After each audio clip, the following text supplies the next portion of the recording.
Summa qala hafizahullahu taala ghaddul basar. Nah, ini hubungan dengan sebelumnya. Ya, jadi tidak ada hubungannya antara pakai cadar dengan boleh melihat wajah, enggak. Itu perkara lain. Sepakat para ulama tidak boleh melihat wajah aurat perempuan yang bukan mahramnya, wajahnya dan seterusnya. Ya, yang mereka khilaf apakah wajah itu aurat bagi perempuan atau tidak. Itu yang mereka khilaf. Tapi dalam masalah tidak boleh melihat, mereka sepakat. Nah, qala Jabir bin Abdullah radhiyallahu anhu, sa'altu Rasulullah sallallahu alaihi wasallam an nadharil faja'ati fa amarani an asrifa basari. Perhatikan, Jarir ibn Abdullah pernah bertanya, kata beliau, saya bertanya kepada Rasulullah sallallahu alaihi wasallam tentang melihat perempuan, wajah perempuan tidak sengaja, sekilas, yang menengok lihat tidak sengaja. Fa amarani an asrifa basari, maka beliau menyuruh saya untuk memalingkan pandanganku. Ya. Dan ini juga pernah terjadi pada sahabat Al-Fadl ibnu Al-Fadl ibnu Abbas.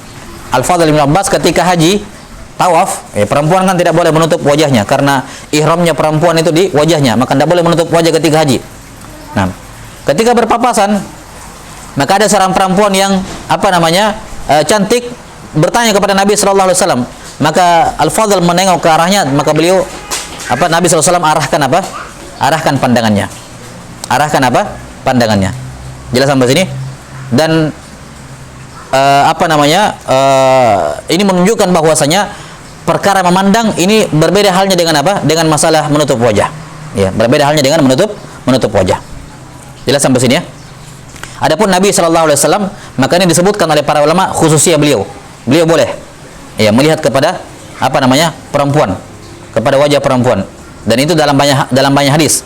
Sebagaimana ketika beliau bersama dengan perempuan, beliau ajari perempuan, datang Umar bin Khattab, tiba-tiba semuanya sembunyi. Ini menunjukkan bahwa pada dasarnya mereka tidak berhijab dari Rasulullah sallallahu alaihi wasallam. Yani Rasulullah SAW melihat wajah mereka.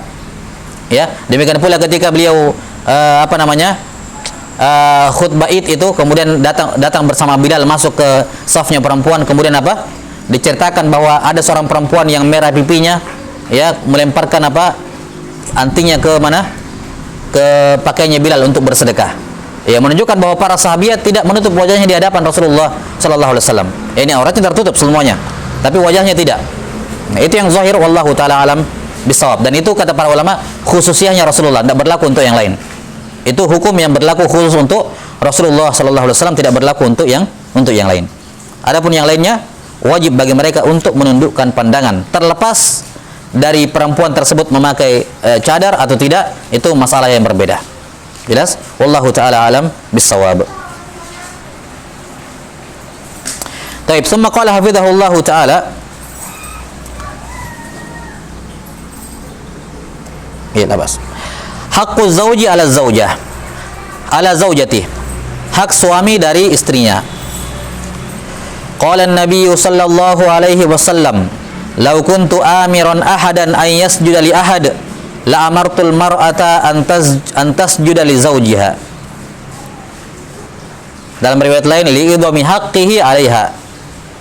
Seandainya saya menyuruh seorang boleh sujud kepada orang lain, ya, niscaya aku akan menyuruh perempuan sujud kepada suaminya karena besarnya hak suami terhadap dirinya. Baik, sudah. Ini hadis sudah cukup menunjukkan besarnya hak seorang suami terhadap istrinya. yakni sujud kepada selain Allah haram. Sujud kepada selain Allah haram. Ketika ada sahabat yang ingin sujud kepada Rasulullah, sebagaimana Persia dan Romawi, ya, mereka sujud kepada raja mereka, Nabi SAW melarang. Ya, mengatakan, ya Rasulullah, kami ingin sujud kepadamu sebagaimana apa? Sebagaimana Persia dan Romawi juga sujud kepada pembesar mereka. Kata beliau alaihissalatu wassalam, ya, beliau larang, kemudian beliau mengucapkan sabda ini. Kata beliau, "Lau kuntu amiran ahadan an yasjuda li ahad." Seandainya saya membolehkan orang lain sujud kepada orang lain, niscaya saya akan suruh perempuan menikahi perempuan sujud kepada suaminya karena besarnya hak kepadanya. Baik, ini sudah cukup. Tidak ada hadis yang paling menunjukkan besarnya hak suami dari istrinya kecuali dibandingkan hadis ini. Sujud loh, sujud. Seandainya boleh, disuruh sujud. Dan sujud itu merupakan bentuk kesempurnaan ketundukan. Ya. Kesempurnaan apa? Ketundukan. Dan inilah yang membuat para sahabat Quraisy itu, para sahabat Muhajirin, ya, unggul, mulia. Ya. Jangankan mereka mau ngapa-ngapain, membalas ucapan suaminya saja tidak. Dimarahin, tidak membalas, diam. Ya. Karena mereka mengetahui betul betapa besarnya hak suami terhadap dirinya. Makanya ketika ada peristiwa yang ada isu bahwa Nabi SAW mentalak istri-istrinya, ya, di antara lelucon yang disampaikan Umar bin Khattab untuk membuat Nabi SAW tertawa, ya, mengatakan, ya Rasulullah, kita dulu itu ketika di Mekah, ya, yakni kita betul-betul berkuasa sama istri-istri kita, gitu. Nah, setelah sampai di Madinah, mereka sudah mulai belajar sama penduduk Madinah untuk membalas ketika suaminya ngomong. Ya. Maka Nabi SAW pun tertawa. Ya, Nabi SAW tertawa. Baik. Dan di antara hak yang menunjukkan atau dalil yang menunjukkan besarnya hak seorang perempuan atau hak seorang suami kepada istrinya adalah apa? Ya. Allah Subhanahu wa taala menjadikan tempat dia di hari kiamat disesuaikan dengan status dia atau kedudukan dia di hadapan suaminya. Ya. Unduri ilaihi fa innahu jannatuki aw naruki. Kata Nabi sallallahu alaihi wasallam. Lihat kepada suamimu. Terputus koneksinya. Mati modemnya.